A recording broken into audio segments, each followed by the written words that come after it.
Welcome. Let your shoulders relax. Let your thoughts settle. Tonight's story is one of courage, not the kind born from strength or size, but the kind that rises quietly from faith. It's about a boy with no armor, no sword, and no fame. Only trust. It's about fear, giants, and a valley where an entire nation held its breath. And at the center of it all, a sling, a stone, and the unwavering belief that God would do what he promised. This is the story of David and Goliath. And more than just a tale of victory, it's a reminder, you don't have to be big to be bold. You don't have to be strong to be chosen. You only have to believe. So breathe slowly. Let go of the noise. And come with me now, into a valley where fear met faith, and lost. This is David defeats Goliath, 1 Samuel 17. The sun rose over the valley of Elah. Dry wind swept through the low hills, rustling the tents of two armies standing across from one another. The Israelites on one side, the Philistines on the other. Each morning, they stood, watched, waited.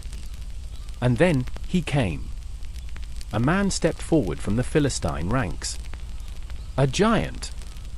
His name was Goliath of Gath. Towering over 9 feet tall, he was draped in armor from head to toe. A bronze helmet rested on his head. His coat of scale armor weighed over 100 pounds. Greaves protected his legs, and a massive bronze javelin was strapped across his back. The shaft of his spear was thick as a weaver's rod, and the iron point alone weighed 15 pounds. A shield bearer walked ahead of him, but Goliath didn't need protection. He was the weapon. And with each step he took into the valley, his voice thundered across the hills. Why do you come out and line up for battle?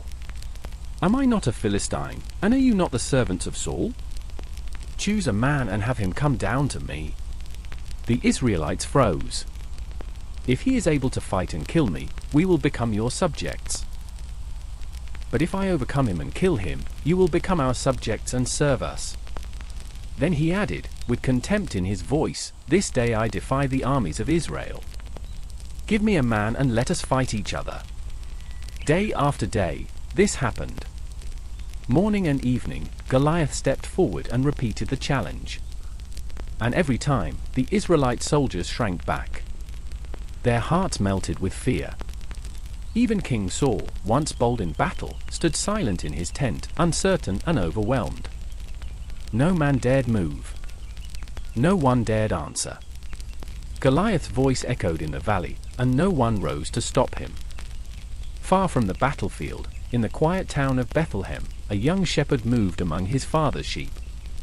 His name was David, the youngest of 8 sons of Jesse. He spent his days watching the flocks, playing his harp, writing songs, and tending to every lamb as if it were his own.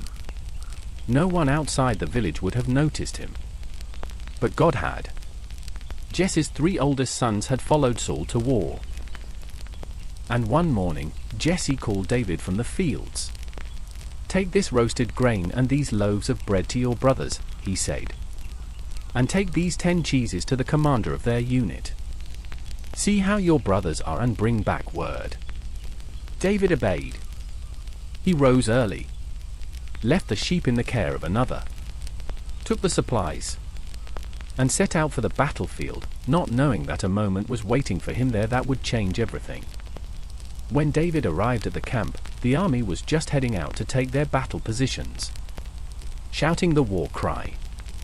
But the war cry was hollow. For 40 days, Goliath had come forward and mocked them, and for 40 days, Israel had done nothing. David left the food with the supply keeper and ran to the front lines to greet his brothers. But just as he reached them, Goliath stepped forward again. Same challenge. Same taunts. Same thunderous voice rolling through the valley. And once again, Israel's soldiers retreated. David watched. Something stirred in him. Not fear, but anger. Righteous anger. He turned to the men near him and asked, "What will be done for the man who kills this Philistine and removes this disgrace from Israel?" "Who is this uncircumcised Philistine that he should defy the armies of the living God?" The men repeated the king's offer: great wealth, the king's daughter, exemption from taxes. But David wasn't speaking about reward. He was speaking about honor, about the name of God. David's oldest brother, Eliab, heard him and burned with anger. "Why have you come down here?" he demanded. "And with whom did you leave those few sheep in the wilderness? I know how conceited you are and how wicked your heart is. You came down only to watch the battle." But David replied calmly, "Now what have I done? Can't I even speak?" He turned away and kept asking others the same question. Word reached Saul, and David was summoned.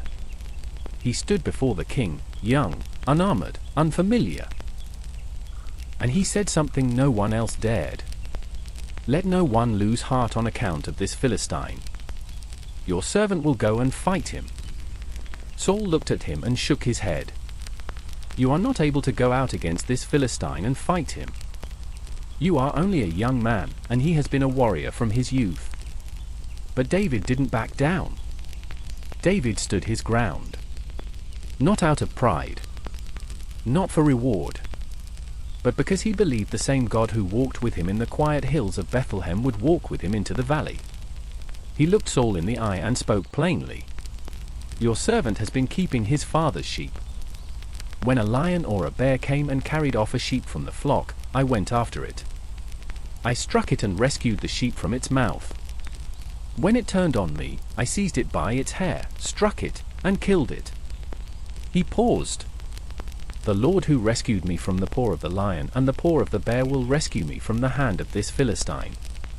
And Saul, uncertain, perhaps, but with no better alternative, said to David, "Go, and the Lord be with you." Saul tried to dress David in his own armor. A bronze helmet, a tunic of heavy mail, a sword strapped to his side. David tried walking in them, but the weight was too much. He wasn't a soldier. He was a shepherd, and he knew what he needed. He took off the armor, set it aside, and instead reached for what was familiar. He took his staff in his hand, chose 5 smooth stones from the brook, placed them in the pouch of his shepherd's bag, and with sling in hand, he approached the Philistine. Across the valley, Goliath saw him coming and laughed. He looked David over, a boy, glowing with health, small and unarmed. "Am I a dog," he shouted, "that you come at me with sticks?" He cursed David by his gods. "Come here, and I'll give your flesh to the birds and the wild animals." But David didn't shrink back. He stepped forward, not with sword or shield, but with a name. "You come against me with sword and spear and javelin," he said, "but I come against you in the name of the Lord Almighty, the God of the armies of Israel, whom you have defied." His voice rose. "This day the Lord will deliver you into my hands, and I'll strike you down and cut off your head. This very day I will give the carcasses of the Philistine army to the birds and the wild animals, and the whole world will know that there is a God in Israel." He paused. "All those gathered here will know that it is not by sword or spear that the Lord saves, for the battle is the Lord's, and he will give all of you into our hands." The giant moved first, stepping forward, roaring, weapon raised. But David didn't flinch. He ran toward him, not away. He reached into his bag, took out a stone, placed it in the sling, and let it fly. The stone flew from David's sling. It cut through the air with silent precision, not wild, not hopeful, but certain. It struck Goliath square in the forehead. And suddenly, the roaring stopped. The towering man stumbled. His legs gave out beneath him, and he fell, face down, into the dust of the valley. Silence. Then shock. Then a roar, not from the Philistines, but from Israel's side. The giant was down, and the boy still stood. David ran forward. He didn't hesitate. He reached Goliath's side, drew the giant's own sword from its sheath, and finished the fight. He cut off Goliath's head. A final, undeniable sign that the threat was not only defeated, but gone. When the Philistines saw that their champion was dead, fear gripped them. They turned. They ran. And the army of Israel surged forward, no longer frozen in fear, but stirred by faith. They pursued the Philistines all the way to the gates of Ekron and Gath, striking them down along the way. The valley that had once echoed with the giant's voice now rang with the sounds of victory. When it was over, David took Goliath's head to Jerusalem. And he kept the giant's weapons. A reminder, not of his own strength, but of the moment God delivered with a single stone. Back at Saul's camp, a new question rose in the king's heart. "Whose son is this young man?" he asked. Abner, the commander of his army, replied, "As surely as you live, your majesty, I don't know." So the king summoned David again. And David stood before Saul, still holding the head of the giant. "I am the son of your servant Jesse of Bethlehem," he said. And so began a new chapter, not just for David, but for all of Israel. David didn't defeat Goliath because he was stronger. He wasn't. He didn't win because he was trained in war, or armed with the best weapons, or surrounded by soldiers shouting his name. He was alone. Young. Unarmed. Unproven. But he believed. And that was enough. The story of David and Goliath is not just about courage. It's about clarity. David saw something no one else did. He looked past the armor. Past the height. Past the spear and the threats and the fear. He saw God. And he knew that Goliath, no matter how loud, how strong, or how proud, was no match for the living God of Israel. While others measured the size of the problem, David remembered the size of his God. While others waited for someone stronger, David knew that faith didn't need to be big, it just needed to be real.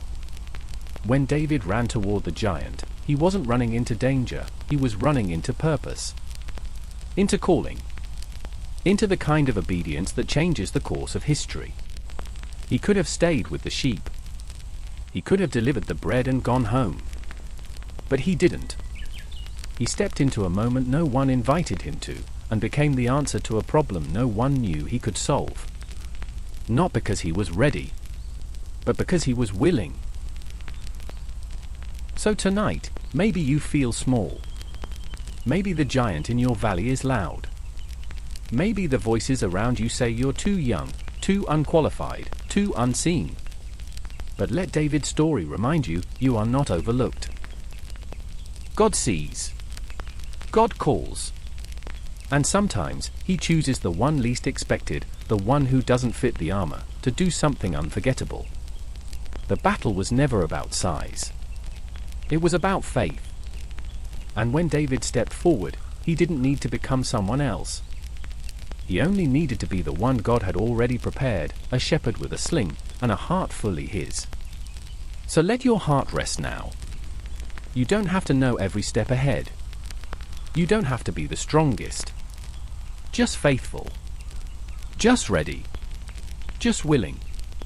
Because in the right moment, with a stone, a breath, and God's power behind you, even giants fall. Sleep peacefully tonight. You are never alone in the valley.